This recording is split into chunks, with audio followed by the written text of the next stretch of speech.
The vastness of space is disrupted as General Grievous's flagship lurches through the darkness, fleeing the Battle of Coruscant. Republic cruisers and Separatist warships clash in a titanic struggle as the battle reaches its climax. Anakin Skywalker and Obi-Wan Kenobi, the Republic's two most renowned warriors, have fought their way onto the ship, cutting down battle droids and making their way to the heart of the vessel, Count Dooku's personal throne room. Their mission is to rescue Chancellor Palpatine, who's being held hostage by the Separatists. The doors to the throne room hiss open, revealing the tall, imposing figure of Count Dooku. Flanked by a pair of battle droids as the two Jedi attempt to free the Chancellor, Dooku stands steady, his cold, calculating eyes scanning his opponents. He knows that this will be a defining moment in the conflict. Behind him, bound to a chair and guarded by Magna-Guards, sits Chancellor Palpatine himself, his expression one of feigned helplessness, though beneath the surface, he controls every aspect of this situation. Anakin and Obi-Wan ignite their lightsabers, the blue glow casting ominous shadows across the room. They charge forward, as Sith Lords are their speciality after all, but Dooku is prepared. With a wave of his hand, he sends Obi-Wan flying across the room, slamming him into one of the pillars holding up the causeway that he stands on. The fight begins in earnest as Anakin squares off against the Sith Lord, the memory of their last duel still fresh in his mind. "My powers have doubled since the last time we met, Count," Anakin says. Dooku smiles. "Good. Twice the pride, double the fall," he says.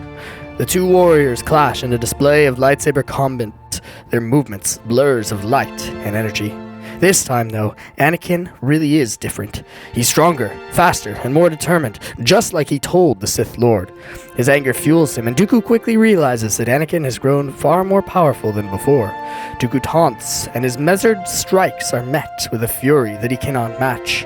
Anakin's raw power overwhelms the Sith Lord, and in a few short moments, Dooku is disarmed, quite literally, as Anakin cuts off both of his hands. The Sith Lord drops to his knees, his face contorted in pain and disbelief. He looks up at Anakin, now helpless, his fate hanging in the balance. Palpatine, seated behind them, leans forward. "Kill him," he urges. His voice is calm but insistent, laced with dark intent. "He's too dangerous to be kept alive." Anakin hesitates, his lightsaber humming as he holds it inches from Palpatine's neck. "I shouldn't. It's not the Jedi way," Anakin says. "Do it," Palpatine snaps.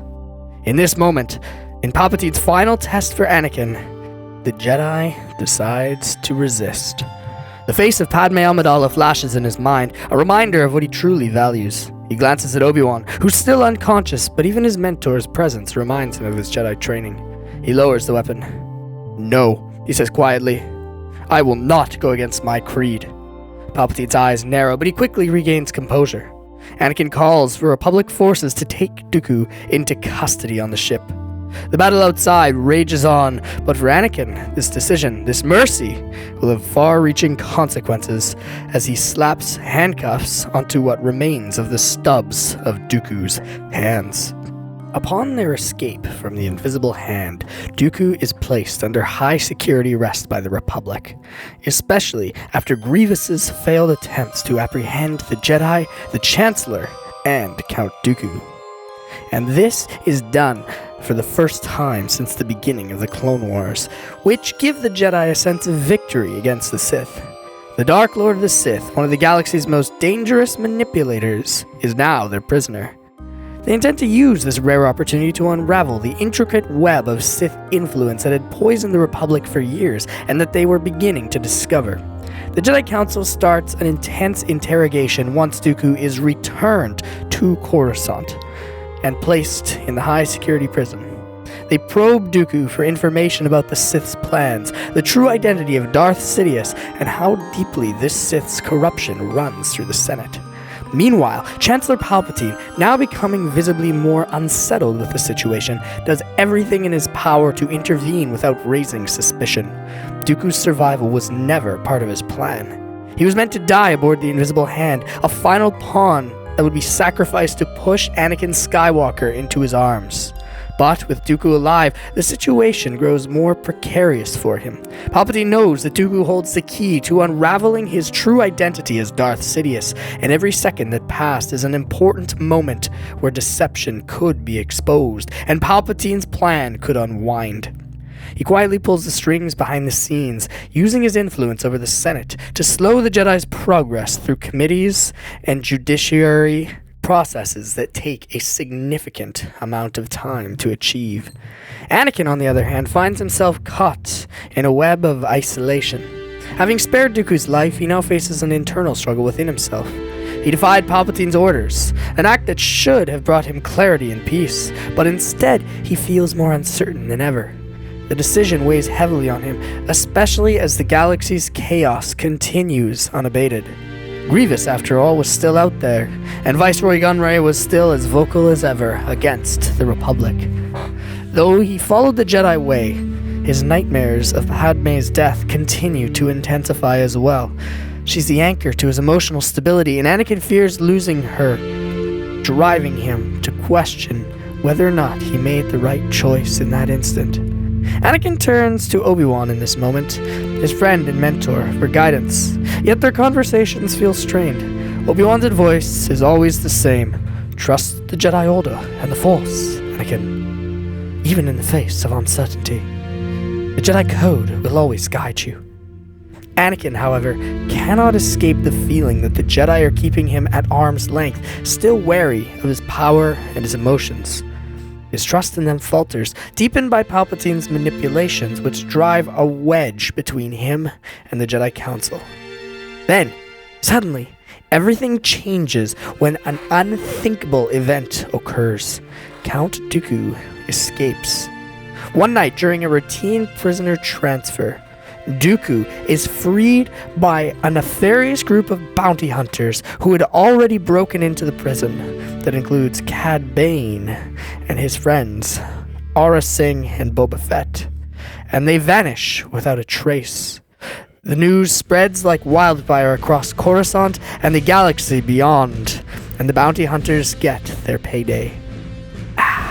This is just what I was waiting for, Bosk says as he brandishes his credits, coming from the Separatist bounty office. The Jedi are humiliated and stunned. How could such a dangerous prisoner slip through their fingers like that? The Senate is thrown into absolute chaos, with many demanding answers for what had transpired.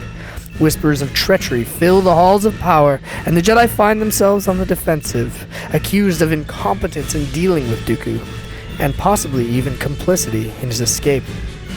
But Dooku's escape is not the end of the nightmare for the Republic. Before he disappears, he leaves behind a parting gift, evidence that shake the very foundations that the Republic had been built upon. Through secret channels, Dooku had gained data from Serenno, revealing and implicating Chancellor Palpatine as the Dark Lord Sidious, the puppet master behind both sides of this unfolding conflict. The man entrusted with leading the Republic is in fact the greatest enemy of their peace.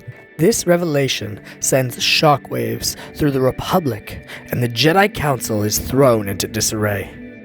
The Jedi immediately call for the arrest of Chancellor Palpatine, which much of the Senate agrees to given the history of the Sith in the galaxy. He's placed under arrest and placed under investigation, especially due to the incriminating evidence that he had been working with the Separatists to further his own power. His emergency powers are stripped away by the Senate as he faces charges of high treason. Yet, even in chains, his influence remains strong. Many senators who have benefited from Palpatine's rule, or in fear of the instability his removal could bring, still defend him publicly. One calls for his immediate execution, while the other calls for him to be reinstated. Some fear that Palpatine's manipulations run much deeper than anyone could have imagined. Corruption, long buried beneath the war effort, bubbles to the surface as political factions scramble to distance themselves from the fallen Chancellor. For Anakin, this moment is a brutal turning point. The man he had trusted, the man who had guided him through the war, has been exposed as the Sith Lord. His mentor was not just a political leader, but a master manipulator who had been playing Anakin all along. Palpatine's arrest leaves Anakin feeling more isolated than ever. His distrust of the Jedi is heightened by them handling this situation, and he cannot shake the feeling that every side has been using him for their own gain. The galaxy is in disarray, and so is Anakin's mind. Despite the chaos, Count Dooku's true whereabouts remain a mystery. While Palpatine's arrest causes political upheaval, Dooku's disappearance opens a new chapter in the war. He's no longer simply a rogue Sith. Now, he's a wild card with vast knowledge of both sides of the galactic conflict. Some within the Republic even begin to see Dooku as a hero, a man who exposed the ultimate evil in the Chancellor, and he gains much support for his Separatist cause. Others view him as an opportunist, waiting for his moment to seize control. Either way, Dooku's role in the galaxy has shifted, and his perception from people within the Republic is questioned. Amid the confusion, Anakin is left to grapple with his own personal loyalties. The Jedi's victory over Palpatine should bring him clarity, but instead, he's more lost than ever. His relationship with Padme remains his only constant, but even that is strained by the weight of the galaxy's chaos and his continued vision. The question lingers. What does Anakin stand for now that the truth has been revealed? With Palpatine behind bars and Dooku questionable, the Republic is teetering on the edge of collapse. The galaxy, already fractured after years of war, now faces a political vacuum as its highest levels of power. The once unshakable faith in the Republic's institutions had eroded, and the Jedi Order, despite their victory in revealing Darth Sidious, is no longer viewed as the guardians of peace and justice. Instead, they're blamed for failing to prevent the crisis, and their role in the war is called into question. As Anakin Skywalker watches these events unfold, he's paralyzed by indecision. The revelations have upended everything that he once believed in. The Jedi, the Republic, Palpatine, all of it now seems like a hollow facade, a game of power and manipulation that has left the galaxy in ruins. Anakin's inner turmoil grows. He starts to wonder if anybody can truly be trusted, and if there is any force in the galaxy that can provide the order that he craves. In the Senate, chaos reigns. Some senators, emboldened by Dooku's revelations, question the very nature of the war. Was it all a sham, orchestrated by Palpatine for his own gain? Calls for ceasefire grow louder as Mos Amida presides over the Senate, and people send people to end the war in protest, now that the true architect had been exposed. But others argue that the Republic must press on, and that the Separatists were still a threat, along with the fact that Dooku himself could not be trusted. The Senate is fractured, with no clear path forward. However, in the midst of this turmoil, Dooku decides to make his public reappearance, not as a fugitive or as a defeated Sith Lord, but as a savior. He publicly addresses the Separatist Parliament, presenting himself again as a man who has seen the truth, who has uncovered the Sith's insidious plot. Dooku promises peace to the Republic if they would agree to his terms, an end to the war and a new beginning for the galaxy. His charm and charisma win over many senators within the Republic who not only now view him as the leader of the Separatists, but as a visionary who can rebuild the Republic from the ashes of Palpatine's betrayal. Anakin watches all of this unfold with growing unease. Dooku had been an enemy for far too long, and now the very man who tried to kill him was being hailed as a hero by the galaxy. Worse still, Dooku begins reaching out to Anakin in secret. He contacts him via secure holochannels, offering him a place at his side as the Jedi who had stuck by his principles and allowed him a second chance. He promises him power and the chance to shape the galaxy as he sees fit.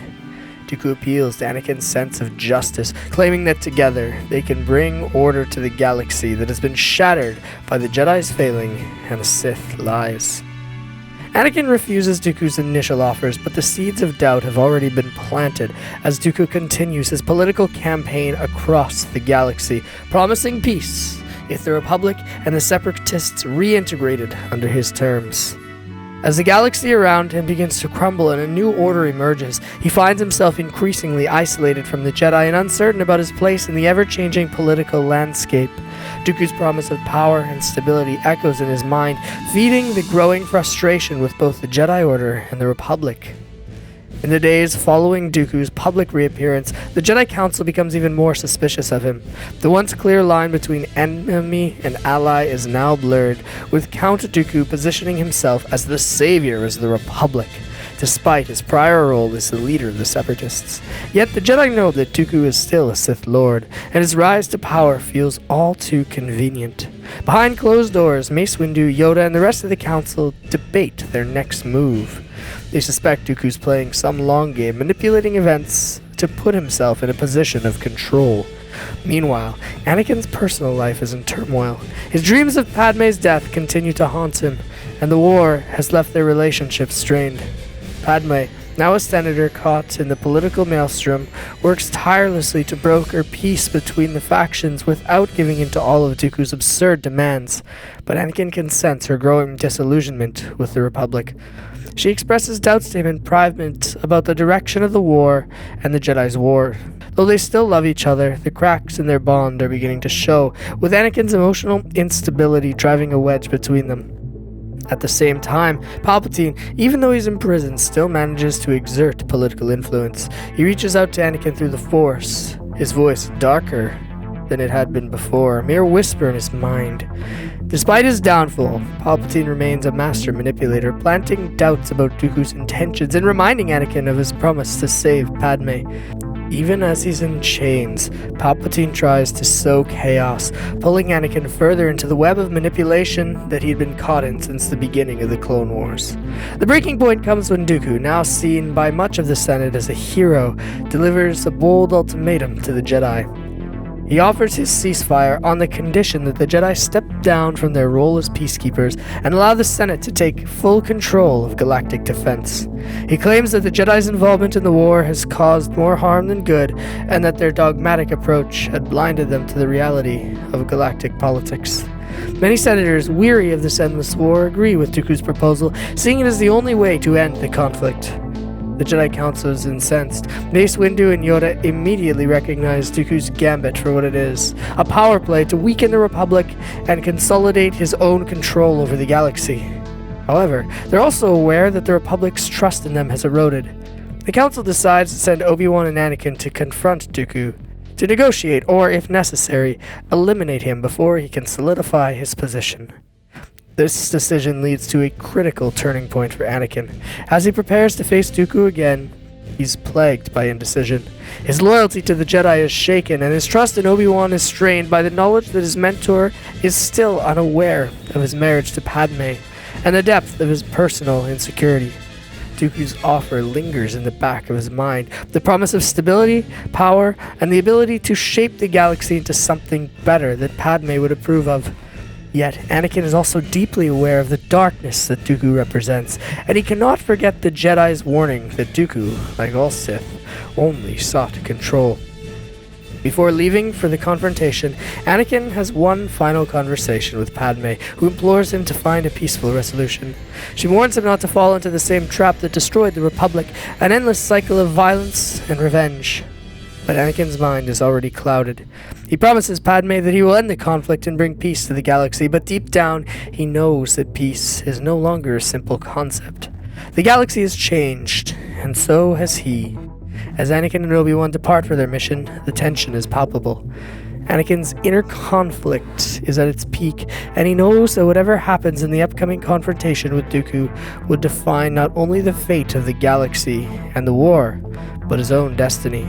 The Republic is on the edge of collapse, and the galaxy is more divided than ever. Anakin feels the weight of his choices pressing in on him, and he knows that whatever decision he makes, there would be no turning back. In the distance on Serenno, Count Dooku meditates, waiting for the Jedi to arrive, and to set his final pieces of the plan into motion. Anakin and Obi-Wan arrive on Serenno at Dooku's palace. It's a cold, towering, foreboding fortress that gives them incredibly terrible vibes. The air is thick with tension as they approach the palace, where Dooku awaits for them to negotiate. Anakin's heart pounds in his chest, his mind racing with conflicting emotions. He knows that this confrontation will be the turning point not only for the war, but his own future. The fate of the galaxy rests on his shoulders. As they enter the chamber, Dooku is there, seated on his throne, his face betraying no emotion as he looks at the Jedi. The room is dimly lit, casting long shadows across the walls, and the faint hum of energy cackles in the background. Anakin can feel the dark side pulsating through the chamber, a quick and oppressive air to it. Dooku rises to greet them, his voice smooth and measured as always. "Anakin, Obi-Wan, how kind of you to come," he says, his eyes glinting with a predatory gleam. "I've been expecting you. The Senate said that they would be bringing you here." Obi-Wan, the diplomat and the negotiator, steps forward. "Dooku, this ends now. The Republic will not tolerate your treachery any longer. Surrender, and we can find a way to avoid further bloodshed." Dooku's lip curls into a thin smile. "You misunderstand, Obi-Wan. The Republic is crumbling under its own corruption. I am not the enemy here. I have exposed the true villain, and now it is time for my order to rise from the ashes." Anakin, his fists clenched, steps forward, his voice laced with anger. "You're no better than Palpatine. You're just another Sith, a tyrant hungry for power." Dooku's eyes look to Anakin. "Is that what you believe? After all you've seen? After everything the Jedi have kept from you? You're a pawn in their game, just like I was. Just as much as you were in Palpatine's." The words hit Anakin like a punch to the gut. He'd spent so long questioning his place in the galaxy, his loyalty to the Jedi, and his trust in the people he once called his mentors and friends. And here, standing before him, was a man who seemed to understand that conflict better than anyone. After all, he had left the Order himself. Anakin's anger flares, but so does his doubt. Obi-Wan, sensing the growing tension in Anakin, interjects. "Anakin, don't listen to him. He's trying to manipulate you, just like Palpatine did." Dooku smirks, seeing this as an opportunity to drive a wedge between the two Jedi. "Manipulate? I'm offering you the truth, Anakin. The Jedi are weak, bound by their dogma, unable to bring real change. You and I, together, can reshape the galaxy. We can end this war, bring order, and enough!" Anakin shouts, igniting his lightsaber. The blue blade hums to life, casting a glow over his conflicted face. "I'm done with your lies, Dooku." Dooku sighs, almost disappointed. So be it. He ignites his crimson lightsaber, the red blade clashing against the blue with a violent hiss. The battle begins in a flurry of movement. Anakin charges forward with the fury and power he can muster, while Obi-Wan moves with calculated precision, trying to outmaneuver Dooku's elegant, precise strikes. The chamber fills with the sound of clashing sabers, the air charged with the energy of the Force. Dooku fights with an air of superiority, deflecting both Anakin and Obi-Wan's attacks with ease. But this time, something's different. Anakin is no longer the same reckless Jedi Padawan who fought Dooku on Geonosis. Instead, he is stronger, more powerful, and fueled by raw, reckless emotion. As the battle intensifies, Anakin taps deeper into his anger, and his strikes become faster, along with being more aggressive. Obi-Wan senses the shift and tries to pull Anakin back. "Anakin, focus! Don't let your anger control you!" But Anakin is beyond reason. His fear of losing everything, Padme, the galaxy, his sense of self overwhelms him. With a roar, he channels all of his rage into a devastating strike that knocks Dooku off balance. Anakin stands tall over Dooku, his lightsaber poised, his breathing heavy and labored. The intensity of the battle has drained him, but his emotions are still raw, his mind a chaotic swirl of anger, fear, and confusion. Dooku lies on the ground, his elegant composure shattered, bloodied and beaten, with his mechanical hands that Anakin had sliced off before, glowing in Anakin's blue beam. The right lightsaber flickers out as Dooku releases his grip on the hilt, defeated but not broken.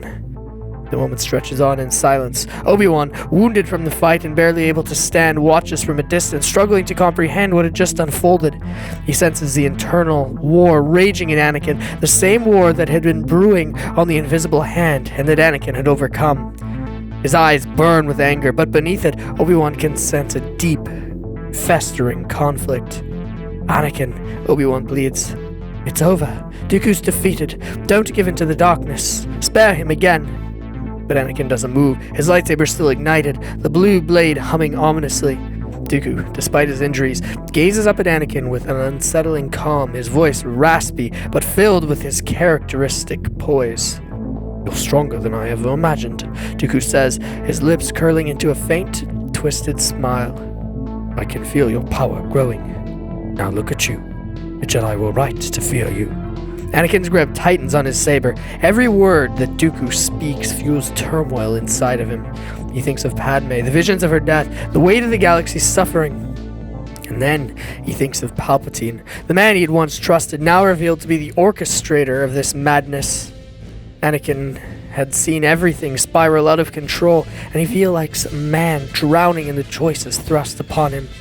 Obi-Wan, barely able to stand, calls out once more, desperate. Anakin, please, don't do something that you'll regret. We'll bring Dooku to the Council, to the Senate. Let justice take its course, just like last time. But the word justice rings hollow to Anakin's ears.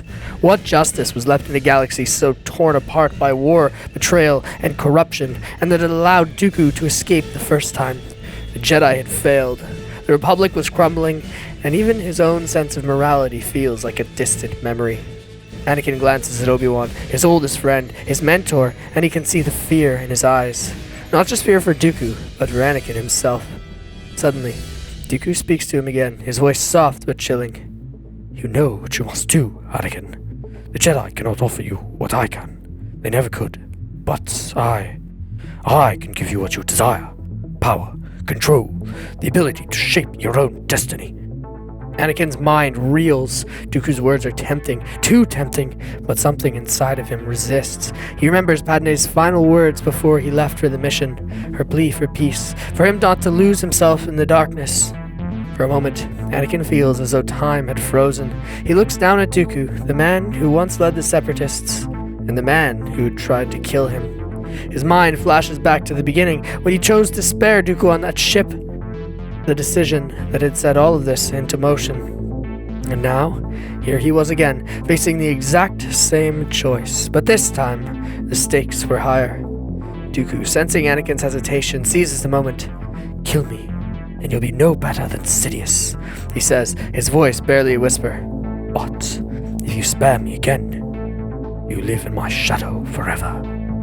The words ignite something in Anakin. His eyes narrow, and without a second thought, he brings his saber down, right next to Dooku's head. The blade slices into the ground, missing Dooku by a hair. The room is silent. Anakin stands, trembling, and he deactivates his lightsaber. No, he says, his voice broken and low. I won't become you. Dooku stares up at him again, surprised but not defeated. You've made your choice, he says, his tone almost pitiful. But you will regret it. Obi-Wan rushes to Anakin's side, but he says nothing.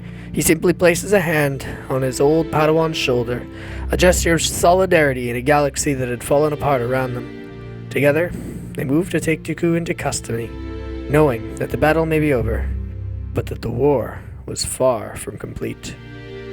The aftermath of the confrontation with Dooku is felt throughout the galaxy. The once invincible Republic continues to teeter on instability, its fate uncertain. The Jedi Council gathers in their chambers on Coruscant, with Anakin standing before them, his head bowed, exhausted both physically and emotionally. Mace Windu, his face grim, steps forward. You had a chance to end it, Skywalker. Why didn't you? Anakin looks up, his eyes hollow. Because if I'd killed him, I would have been no better than him. I would have become everything that I fought against within myself. The room falls into a heavy silence. Even Yoda, who often speaks with wisdom in such situations, says nothing. The weight of Anakin's words linger, and for the first time the Council truly sees the depth of his internal struggle. But outside the Jedi Temple, the galaxy has already begun to shift. Dooku, though defeated in battle, has managed to evade death once again. In the Senate, whispers of discontent grow louder. Many see him as the hero who exposed the Sith conspiracy, and as the Republic falters, support for his vision of a new order grows. As weeks pass, Dooku's influence spreads. He's seen as a martyr by many. Senators and systems tired of the war, disillusioned with the Jedi and the Republic, begin to rally behind his cause, and more Separatists are born. Public opinion shifts, and soon Dooku declares himself, while on trial, the leader of some reformed republic, something new, something fresh. and he promises, while he is being interrogated by senators, to bring peace and stability to the galaxy that is torn apart. He presents himself as the only leader capable of uniting the galaxy, claiming to have rejected the Sith ways, though only the Jedi knew that this was far from the truth. He's released, surprisingly, and pardoned for his actions, because many in the Senate see them now as necessary for getting the attention of the Senate. He then organizes a peace treaty with Mas Amedda and reintegrates the Separatist alliance into the Republic. Now, with him at the head of a new political party and a new political order, he is able to muster enough support from Separatists to become the leader of the Senate opposition. Which, funny enough, is similar to a situation that happened in my home country in Canada, where the Bloc Québécois, at one point in our history, a party that once sought separatism for Quebecers, became the official opposition in Parliament. Interesting fact, eh? Now, back to the Star Wars galaxy. Dooku uses his former position as a Jedi to gain trust, and his new Sith teachings to consolidate power. Under his rule, the galaxy falls under a new kind of darkness, one masked by false promises of peace and unity. Anakin, now bound only by the consequences of his choices, becomes a symbol of Dooku's regime. Though he resists openly, Dooku uses his power over Anakin to turn him into a reluctant enforcer, much like Palpatine had planned. Anakin's every move is watched, every action controlled, and though he remains a hero in the eyes of the galaxy, inside, he's broken. But despite this subjugation, a spark of rebellion remains within him. Anakin starts to plot in secret, harboring a deep-seated determination to one day break free of Dooku's hold and dismantle his regime. He knows the galaxy is not yet lost, and that a time will come when he can fight back once again. In the shadows, Anakin waits for his moment, knowing that one day, the final battle was still in his future. Anakin stands at a window on Coruscant from the Jedi Council chambers, watching as Dooku's forces, a mixture of clones and droids, march through the streets below. His hand tightens into his fist as Anakin watches, a mixture of determination and sorrow etched into his features. The galaxy may now be under Dooku's firm grip, and now, with him gaining the support of many new systems, having an influence like he had never had before in the Republic. But Anakin Skywalker, once the chosen one, now a fallen hero, had not yet given up. As the sun sets over Coruscant, the tale of Anakin's rebellion had just begun.